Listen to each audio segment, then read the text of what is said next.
Hey everyone, I wanted to give you maybe my take on REA4. A lot of times when I give this assignment, there's sort of it's kind of like the obvious, gimme, like, oh, we've been looking at the creeds, all the creeds are Trinitarian, so clearly what we need to look for in this text is, the three men under the tree are the Trinity. Now, I don't want to denigrate that at all. It is a long tradition in Christian interpretation to read four theophanies. That's, the technical term for when God makes an appearance in the Old Testament, and especially Christophanies when Christ appears, and then I don't know if there's a technical term for Trinitarian ophanies, but that's maybe what it would be. So the idea that the three men there are the Trinity. A lot of readers will do the same thing when Shadrach, Meshach, and Abednego look into the fiery furnace, and they'll say, "Oh, I think there's three beings there, and one is like the Son of Man or something." And so people will say maybe it's Jesus and a couple of angels. Maybe it's the Trinity. A couple things to caution on that. First, in a technical sense, there's no such thing as Jesus before Jesus is born, right? I mean, in order to have Jesus, you have to have the actual person that was born to Mary. Jesus didn't exist before Mary gave birth to him. Doesn't mean there wasn't a second person of the Trinity. There was. We call that the Son, the Eternal Word. But the Eternal Word, the Son, becomes Jesus only when the historical event of the Incarnation takes place.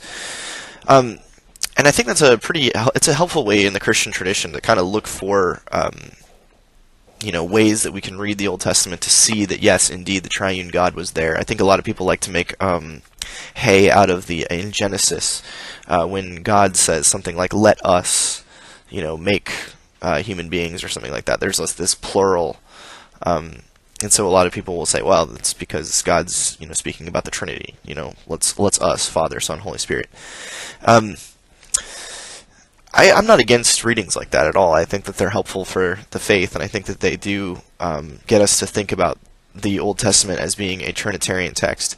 But one of the reasons I send this text out to you and ask you to read it in light of the creeds is because I want to, get you thinking that way, and it's sort of a little bit of a trap. One of the best ways to read Trinitarianly is to remember that the God of Abraham, the God of Isaac and Jacob, the God of the Exodus, the God of David, the God of Solomon, the God of the northern and southern kingdom, the God of the exile, and the God of the return, the God of Nehemiah, Ezra, the God of the prophets. That God, that Father, is the same Father of Jesus Christ. That God is the same one to whom Jesus says, "I and the Father are one." And the point of that, what's important about that, and it's brought out in the creeds over and over and over, very God from very God, one substance with the Father, those types of phrases, is that it indicates to us that not only is Jesus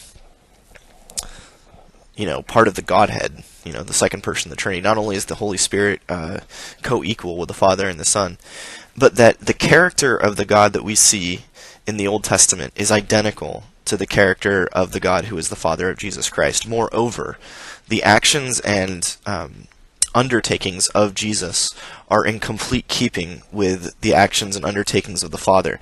They share a single will, if you will. So what that means then is that we can look in the Old Testament, and when we see God participating, doing things, making things happen, what we should not be surprised is we should not be surprised to find that the same God has the same types of activities, the same types of characteristics that we find Jesus doing, and then later the church, as it's powered by the Spirit, undertaking. The same types of characteristics that Paul speaks of when he talks about a God are the same types of characteristics we see from God in the Old Testament. So in this particular text, and a number of you kind of maybe mentioned it obliquely, is that the text is one about hospitality. There's a sense that there's welcome, that there's a generous invitation always available in this text. And the idea that God participates in that somehow. In fact, in this case, God receives this invitation. Well, if that's the case, and God's the sort of God that gives and receives invitation, then we should be able to see that kind of characteristic throughout the Scriptures, not just in Genesis, but throughout the Old Testament and then into the New Testament. We should see it, in fact, in the Spirit-enlivened church. Another thing someone brought out is that the Lord receives in hospitality, the foot washing and food and these kinds of things. That somehow God, however God is appearing to Abraham, is willing to and does participate in human life. That the normal things that human beings do is not something that God sort of, runs away from, but instead is something God embraces and ratifies. And of course, we see this again in the New Testament, that Jesus, in every aspect of his humanity, is a part of our lives, is a part of human life, up to and including the tasting of death. So when we say reading Trinitarianly, we're not just looking for, Christophanies or Trinitarianophanies. Rather, what we're looking for is a sense that the God that we see in each place in the Old Testament and in the New Testament is the same God, that there is utter consistency, a single will, a single kind of character that is displayed throughout. That's important because that was a huge problem in the church. There was a major heresy that was all about denying that the God of the Old Testament was in fact the same person as the Father of Jesus Christ. It was a Gnostic heresy.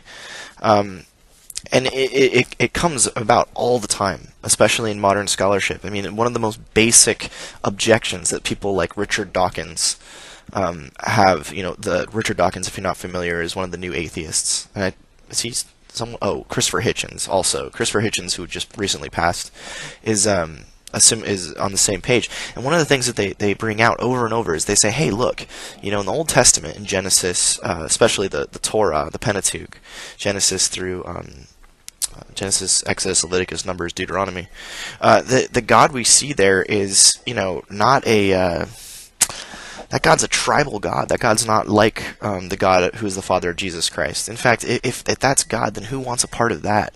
And they say, clearly this is just ancient literature. It's just silliness. It's myths.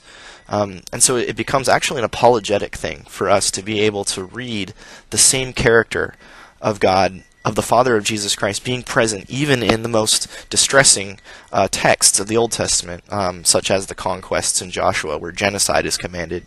How could God, who is the Father of Jesus Christ, who loves the world so much that he gives his only begotten Son, how could that be the same person that ordered the Israelites to commit genocide? Those are real problems, and they're real tensions. And so when we read Trinitarianly, we read in such a way as to ameliorate those tensions, to smooth them out, and to say, no, in fact, a God who does this kind of thing can still be the Father of Jesus Christ, the one who loves the world. So it's just a couple thoughts on Forum 4 and really reading Trinitarianly in general. Thanks for your responses, and I'm sorry I didn't get to respond to him. Normally I do that on Fridays. If I did respond, yay. All right, we'll have another one here in a second.